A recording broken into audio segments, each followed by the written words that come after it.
নামাজটা ছাড়েন না, যত পাপ করছেন করেন, আমি বলি নামাজ ছাড়েন না।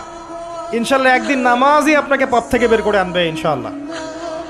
আর শয়তান আপনাকে হতাশ করতে চাইবে, শয়তান আপনাকে হতাশ করতে চাইবে যে তুই তো গার্লফ্রেন্ডের সাথে কথা বললি, রাতের বেলা পর্ন দেখলি, তুই তো ফ্রি মিক্সিংয়ে আছিস, তুই মাদক দ্রব্য খাচ্ছিস, তুই কাজে ফাঁকি মারিস, তুই ট্যাক্স আদায় করিস নাই, দুর্নীতি করছিস, তুই আবার নামাজ পড়বি কেন? শয়তান আপনাকে এগুলো বোঝাবে কিন্তু যে নামাজ তো আমার শোভা পায় না, আমি তো অনেক পাপী মানুষ।